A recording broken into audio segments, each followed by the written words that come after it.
उसका मैं पहले आपको थोड़ा दार्शनिक पक्ष बता दूं, क्योंकि धर्म के नाम से आज तक ये परिवर्तन नहीं आया, ये भी सच्चाई है।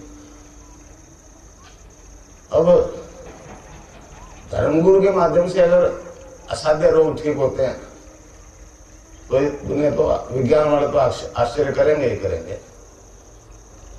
तो कलयुग के कारण से तो सालों की दास्तान के कारण से हमारा धर्म एक पतन के काल से गुजरता हुआ है। और पतन की भी एक सीमा होती है, जब नीचे गिरने कोई स्पेस नहीं तो फिर उत्थान शुरू हो जाता है। असंस्कृति का उत्थान पतन होता है। तो हमारा भी अभी उत्थान शुरू हो गया, ये धर्म भी सुधरण होगा। केवल उपदेशात्मक ढंग से कथा बांटने से तो अगर दुनिया मानती तो अभी पहले मान जाते। तो योग की बड़ी चर्चा है, कुंडलिनी जागरण की बड़ी चर्चा है। पश्चिम मान चुका है कि धनबल और जनबल से तो हमने जोर लगा लिया, शांति हो नहीं सकती। अब केवल एक ही है, आत्मबल से अगर मानव में कुंडलिनी जागृत हो जाए तो ही विश्व शांति संभव है। ये शारीरिक कसरत योग के नाम से पूरे दुनिया में हो रही है। मैं अमेरिका गया, वहां भी यही शारीरिक कसरत, इसी को योग कहते हैं। और भारतीय दर्शन में जिस योग का वर्णन आता है उसका तो मूल उद्देश्य मुक्ति है, मोक्ष है भाई। उसमें भारतीय योग दर्शन रोग की बात ही नहीं करता। पतंजलि योग दर्शन की दुआई दे जाए, पतंजलि योग दर्शन आप उठा के देख लो, 195 सूत्र है उसमें कहीं भी रोग का वर्णन नहीं आया, कहीं नहीं है। वो तो जो संस्कार जो हमारे पूर्वजन्म के उसके बीज नष्ट करने की बात करता है। पतंजलि योग दर्शन के 4 चैप्टर है, 4 पाठ है। समाधि पाठ, साधन पाठ, विभूति पाठ और केवल पाठ। पहला पारा है चैप्टर समाधि पाठ। उसने ऋषि ने दूसरे सूत्र में कहा है कि चित्त की वृत्तियों का निरोध योग है। ये जो भग रहा है, रुकता नहीं है, ये जब तक चुप होकर बैठ नहीं जाएगा तब तक न ज्ञान है न कोई योग। और समाधि पाठ में 24 से लेकर 29 सूत्र तक स्पष्ट कहा है ऋषि ने कि हरिनाम के जप के बिना कोई योग सिद्धि नहीं, ईश्वर के नाम के जप में कोई योग सिद्धि नहीं, कोई मुक्ति का कारण नहीं। इस युग में केवल ईश्वर का नाम जब ही मोक्ष पहुंचाता है, मोक्ष पर पहुंचा देता है।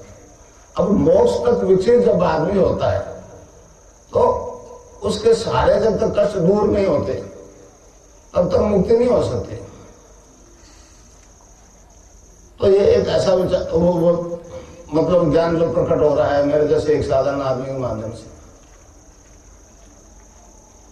मैं भी आपके जैसा एक गृहस्थी आदमी भाई, कोई विशिष्ट आदमी नहीं, कोई महान आदमी नहीं। मैं ऊपर बैठ गया, आप नीचे बैठ गए, मैं बड़ा नहीं हो गया, आप छोटे नहीं हो गए। तो एक व्यवस्था चली आ रही है हमारे गुरु शिष्य परंपरा शुरू से, किस श्रद्धा के हिसाब से नीचे बैठते। तो इसमें 2 तरीके हैं, देने लेने की किसी गुरु में सामर्थ्य नहीं। मैं आपको हाल बता दूं, जैसा आपका शरीर वैसा मेरा शरीर। मुझ में ये परिवर्तन आ गया, नाथ जी की शरण में गया। आप में भी वो परिवर्तन आ सकता है, हर मानव मात्र में वो परिवर्तन आ सकता है, स्त्री पुरुष में वो परिवर्तन आ सकता है। केवल ये अपने आप को समझने की जरूरत है, आप क्या हो। मैं तो आपको अपने आप से इंट्रोडक्शन करूंगा, आप क्या हो। आप ये शरीर नहीं हो, आप आत्मा हो जो अजर अमर है। हमारे धर्म का भी गुरु को भी ना मुक्ति नहीं होती। अब मुक्ति कोई खिलौना है, गुरु के पास जाते आपको हाथ में पकड़ा देगा भाई।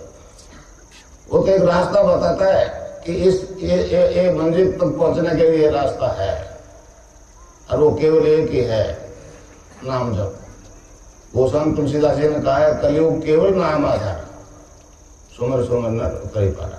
कलयुग में केवल ईश्वर के नाम से ही सारी समस्या का अंत होता है, समझे। तो मतलब मंत्र दीक्षा का विधान देखिए, योग मतलब हठ योग, सहज योग, जय जप योग, लय योग, कई तरह के योग है। मैं जो जिसकी दीक्षा दे रहा हूं वो है सिद्धि योग। सिद्धि योग, इसे सिद्धि योग कहते हैं, शक्तिवाद दीक्षा। तो इसमें गुरु जो है 4 तरह से साधक को चेतन करता है, पुनर्लिंग को चेतन करता है। हाथ टच कर आज्ञा चक्र पे, मूलाधार पर, या फिर मंत्र से, या फिर नजर से भी शक्तिपात होता है। और चौथा एक दीक्षित शिष्य जो ले जाता है, गुरु बैठा देख कर ले जाता है। वैसे तो बहुत कम होता है, जैसे एकलव्य ने ले लिया, वो कबीर साहब ने ले लिया। तो इस प्रकार से एक परिवर्तन आ रहा है, ईश्वर के नाम जब से आ रहा है। ये कोई जादू नहीं है, ये कोई करिश्मा नहीं है। लोग दिखावा करते हैं, धार्मिक होने का दिखावा करते हैं, दुनिया को दिखाना चाहते हैं हम देखो कैसे धार्मिक है।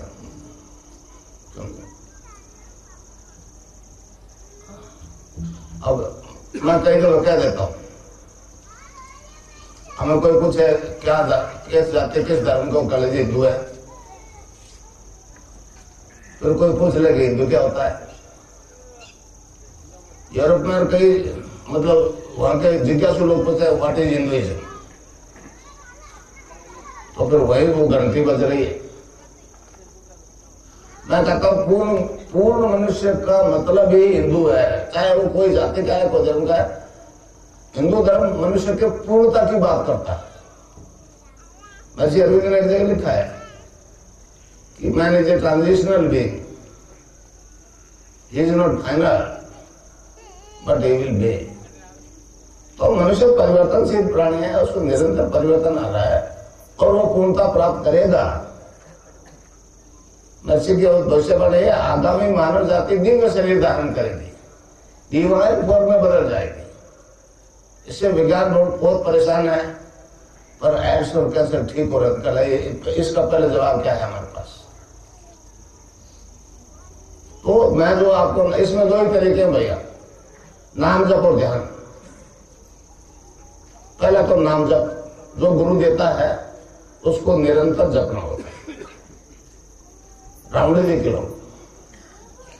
अब एक जब विज्ञान टर्म्स है एजपा जाप, एजपा जाप।